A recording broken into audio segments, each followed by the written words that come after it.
LSU Clemson night game in Death Valley. Which team is the real Death Valley? Which team is the real Tigers? This is probably one of the bigger games of the season, especially a big start. Two teams who haven't historically had a lot of success in season openers, but look to break that streak here.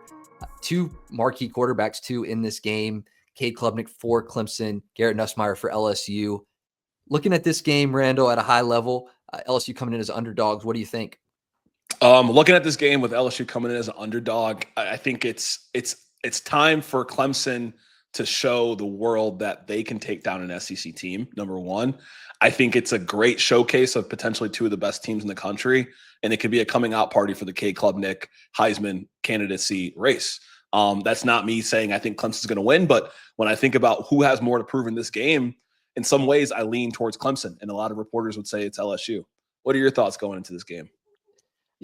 If I have to pick, one or the other off rip, I like Clemson. They return a lot of talent. I think Cade Klubnik, between the two quarterbacks, they're both Heisman favorites, really. I think right now Clemson looks really strong. And, they haven't had a lot of success against SEC teams, 0-3 in the last three SEC matchups that they've had. I have some concerns with LSU on the O-line, and that's what leads me to believe a little bit more in Clemson right now. Yeah, you talked about their SEC success against SEC opponents. I mean, they're 2-5 in the last 3 years against SEC opponents, right? Losing to South Carolina twice, losing to Georgia last year, losing to South Carolina last year, losing to Texas last year.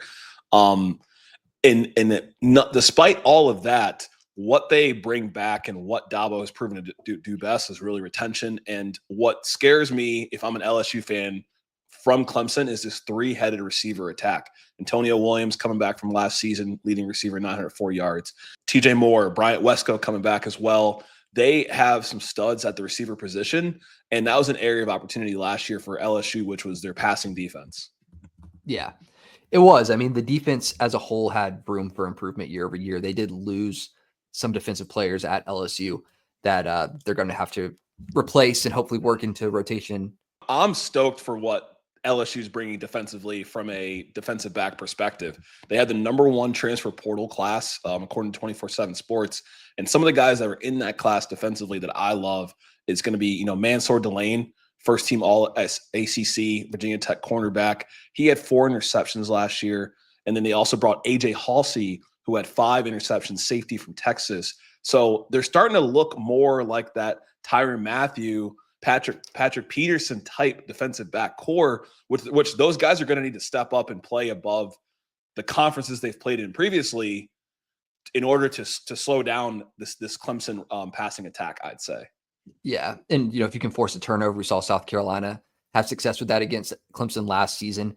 Coming into this one, LSU, what I think that they're going to be able to do well on offense as well is the running backs, their returning talent there. Caden Durham, we talked about him a lot. If he can get going in this game, it's going to be a huge factor for Nussmeier to settle into a game where maybe he's not going to have the same level of protection that he had last season. So I'd love to see the running backs get going early. Caleb Jackson behind Caden Durham if they need spare legs. Yeah, and I think that I feel like it's been overly talked about on the internet where over the season, the running back production could have been better, but I expect Caden Durham to take that jump this year even more so. He finished top 10 in the SEC in rushing yards himself. But that's going to be a major factor. What do you think when it comes to this receiving core for LSU versus, Avion Terrell, the top cornerback from Clemson? Yeah, I mean, Aaron Anderson, Xavier Thomas, I think that they will get open. I think that they're going to be able to get separation. I mean, they return a lot of talent, a lot of seniority. They have Nick Anderson coming in from Oklahoma as well. We talked about them in our LSU preview on the season, that they have one of the more dangerous receiving cores. Cornerbacks aside, someone is going to be able to get open if the time to throw is there for Nussmeier.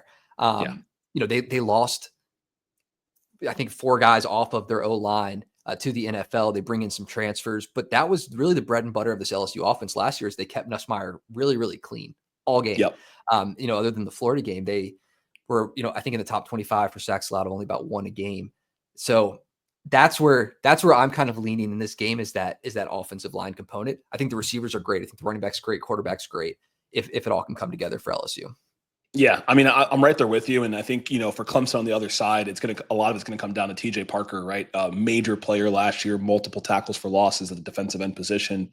He's gonna have to make a huge impact in creating pressure. And you talked about this O line kind of revamping this year. I'm a believer in what Brian Kelly can bring to the table in this game, and I bring it back to the DB play, because Cade Klubnik rarely makes mistakes. He only had about 5 or 6 interceptions last season, and he can run the football. You've been very notable about LSU's defensive rushing struggles. And Cade Klubnik, last season, he was a second leading rusher for Clemson. Yeah. And we've seen LSU in the past kind of struggle against some of these rushing quarterbacks. They've made some changes at the defensive line position, bringing in a top D lineman from Florida State, bringing in Jack Pyburn from Florida. It's like, it feels like LSU's plugging all the holes, but there is some component of, is Cade going to be able to show on the other side that he has the pieces to outrun those defenders and not make mistakes in the passing game? Yeah, he's not super mistake heavy, like you mentioned. He's very, I don't want to say conservative, but he plays the safe option. They've developed a good offense around him and giving him the option to peel out of the pocket and run. If LSU contains quarterbacks like they did last year, they're going to be in trouble. So hopefully, with the amount of running quarterbacks that they're going to face this year, they're ready for it and have improved on that, because that was a kryptonite for them last year with a lot of teams that they played. And, you don't want to open up the field like that, especially on the road. At home, it's one thing. On the road, when you start getting a Clemson crowd, Death Valley at night, it's that could be a recipe for a long game if they start getting on the ground early. Absolutely. And so, I mean, LSU fans would love nothing more than to see, a similar performance to what Georgia did last year to Clemson, right? 34-3. I think we can all agree this is a different Clemson team in some capacity, but given the SEC struggles, I'm a firm believer in the improvements that LSU's made at the defensive back position. Last year, they had 6 interceptions on the whole year, last in the SEC. 2 guys they brought in alone had 9 interceptions. I feel like they're going to be able to make Cade Klubnik make mistakes. The rushing defense should be better. I want to know what you think, though. What would you say is your final prediction in this game? Final prediction, I think it comes down to it being a road game. I think the tenure of Clemson, the seniority there. I think that Clemson takes it 30-20. We stay on the under on this game. LSU doesn't cover. So, yeah, I like Clemson by 10. Okay. All right. I'm going to go on the other side. I'm taking the Bayou Bengals 28-21. I think that LSU is going to be able to contain Clemson here. Clemson continues their struggles against the SEC opponents, this time at home. So I like LSU 28-21. Start the Nuss Bus Heisman campaign. I would love to see it. I would love for LSU to take this game. 5 straight season openers that they've lost. They'd love nothing more to turn it around against a ACC championship favorite to start the season. So let us know what you guys think. Which Tigers team takes this one in week 1 and start setting the stage for a potential playoff run. As always, like, subscribe, and let us know what you think, and we'll catch you in the next one.